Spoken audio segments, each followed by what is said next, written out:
Hello. Zai tin ta lai Bible iPad a kan rel lai ti mi le lai Bible kan rel taka mit leng mang mi silo sila tang lang mang mi kha tin na kan rem lai ti mi kha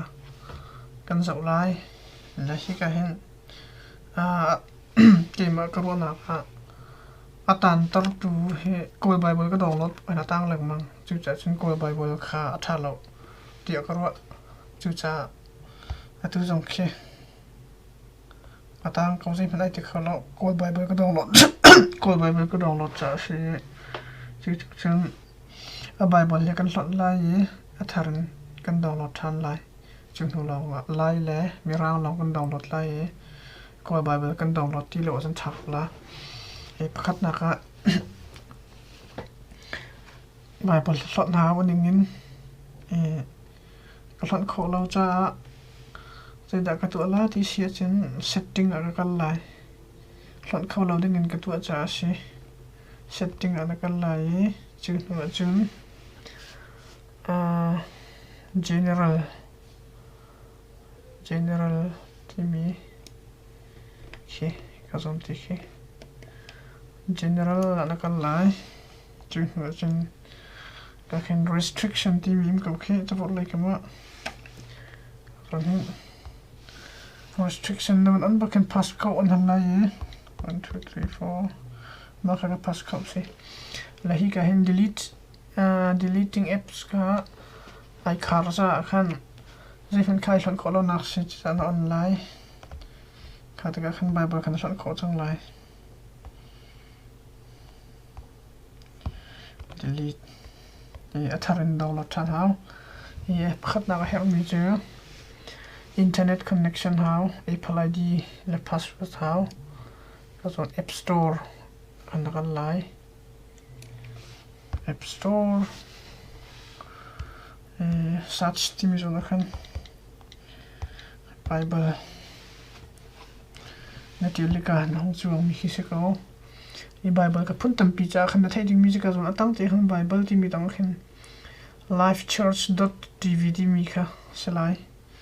hi ka zona hin na download ke ma kha ka download chem si chang cha ma thikhin chuang na download di lo mi si chen na download te ka Apple ID le password an hala ke cha ka download chem si cha khal ti lo direct na download cha da sen na ka bang na download na du chen free di kana chuang ni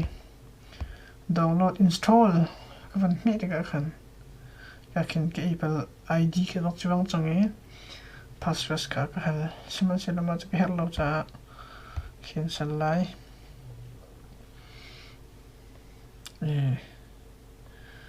tu nai ka download mi kha khai da di sia chen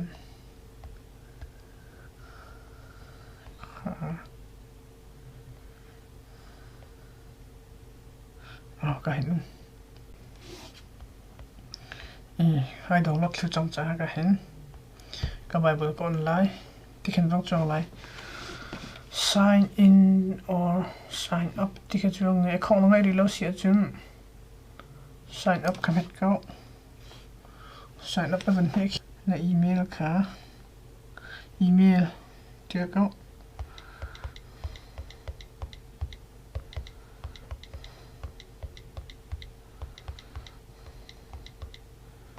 hai sang ha username ka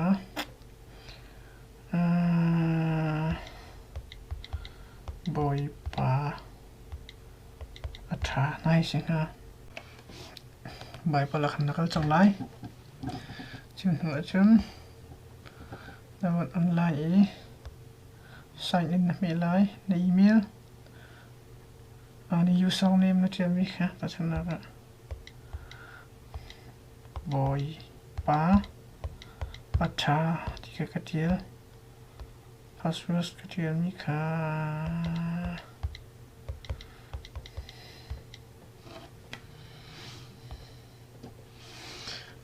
ai ông chăng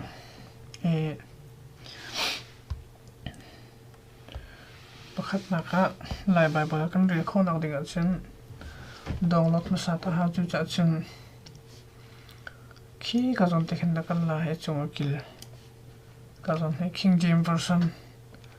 thì mình dòng cái này lại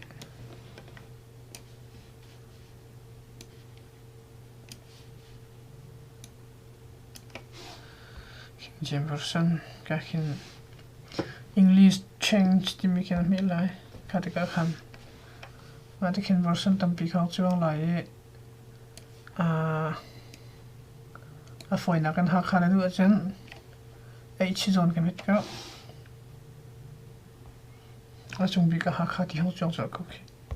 hak khăn này lại chứ nữa sẽ đặc sinh mi zone thế cái này lại nó download ta lại mà nó download lâu ở trên internet lâu in re khâu lâu chứ cho internet lâu in re khâu lâu thì trên download cả how download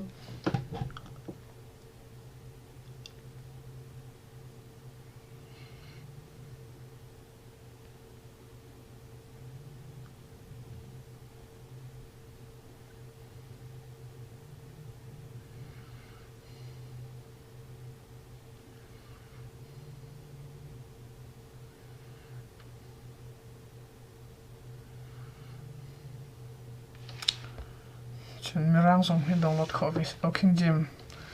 King James version he tha du si le khi azon khono mun tuk te chong mi he ri hlam lo se la ngai kho si ti nak sin download si han chen du li azon khan ngai kho si tha ngai ve he download ve ka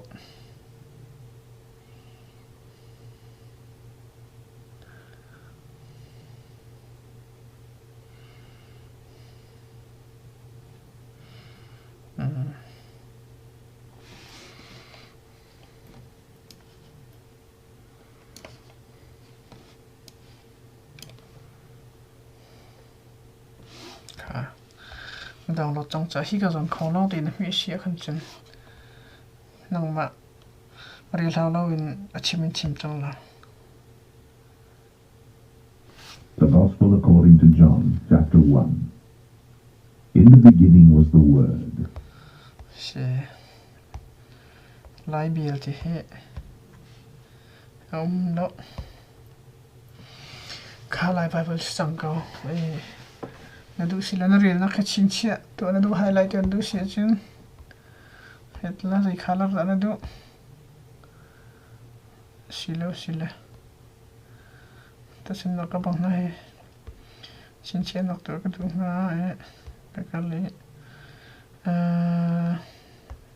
bookmarks cái thì mình tục phân tự hộ sẽ đó là nó bị bắt ra hay thì mình tục sẽ sử dụng cái là nó khi tiêu sống mà khát cái chính trị nó tự mình cả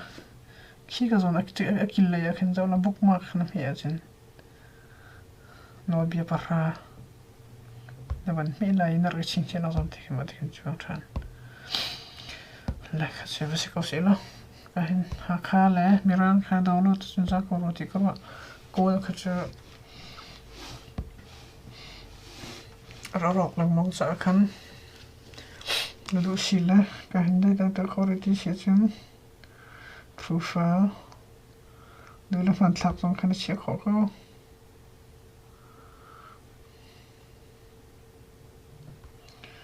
tiếng có cái chim bị lại đâu chém mà khá iPad tiếp bọn học sinh để chọn cái Bible tiếp bọn học việc thì vẫn có lắng mắng giả khăn học sinh mình first name I sẽ có sẽ lo cái gì này terms of use là privacy policy ka yes na irum lai chứ nó chân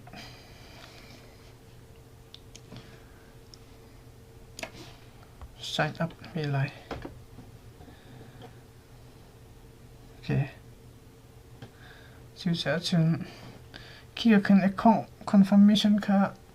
na email ở kan organ quật chăng mắc kan on ta mà sao mà kan on ta là chân nó không khâu lại đâu chu cha chen na email ana kan lai kha ki ga khen zo lo Youversion the Bible ti mil chan rak pat chang mak app asar tu kan si la kan na mi lai hi ka zon te hin confirm account ti mi kha ma kan mi lai chu nu lo nga na email na account khai mang khau lai chu na chun sign in Baibal la kan nakal chang lai chu nu chun dapat online sign in na mi lai na email ani username na tia mi kha pasana ka boy pa pacha tika katia password katia mi kha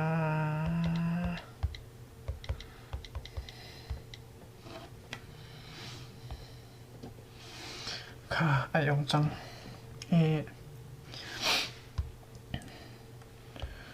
pakhat na ka lai Bible kan ri khon ak ding chen download ma sa ta ha chu cha chen khi ka zon te khen na kan la he chung akil ka zon he King James version ti mi zon ken mi lai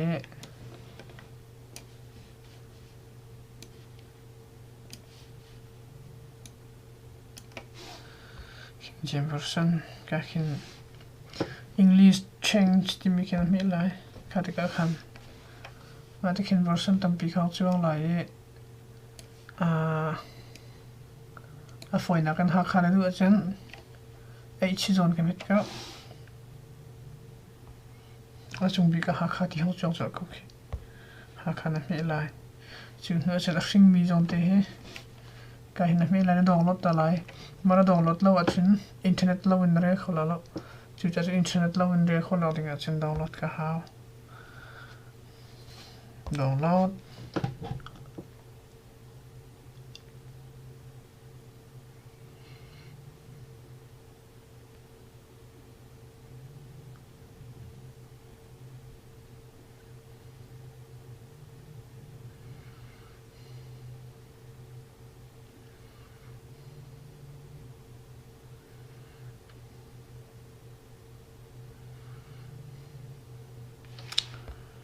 chen mirang song he download copies o King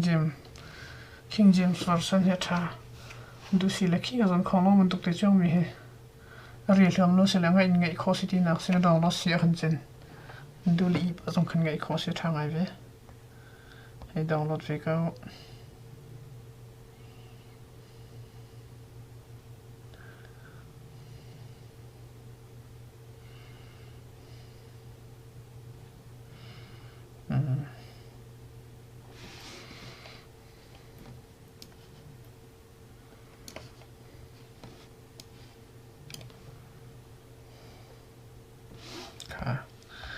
download trong cha hi ka zon khong lo de na mi sia khan chen nang ma ri lao lo in achievement chim chang la The Gospel according to John, chapter 1. In the beginning was the Word. se lai bial ti he lo kha lai Bible sang ko na du si la na rel na kha chin chia to na du highlight an du si chen het la ri color na du sila ta sin na ka bang na he chin chia nok to ka du na ka ka le bookmarks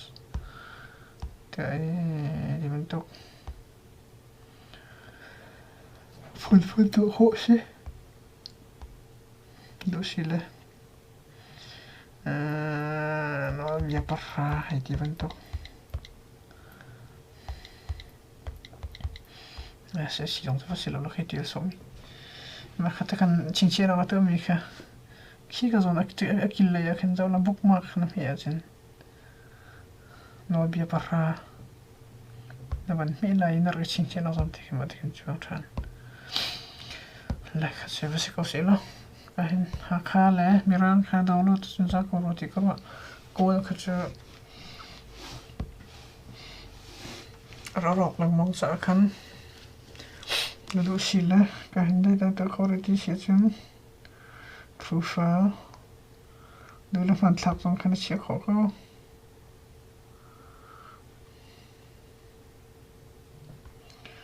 yang kerja kecil pilih lo chen pakati kasih tiga kan app ka hak chinen di sulah kan chen transfer ka foide thang download ka hartuk sa kan anhlan ko loading an jin da kan to la ti chen restrict ka to attending setting akan lo restriction 1 2 3 4 delete app ti minol dikha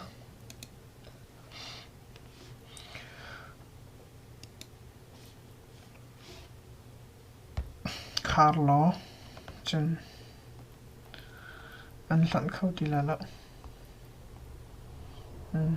tikin selai ta phiền lâu nào có thể nằm đang cái độ mềm xía khăn chân dây tích chân bỏ hal khó có sẽ có thì mình cả các bạn chiếm độ tầm pi cái lắm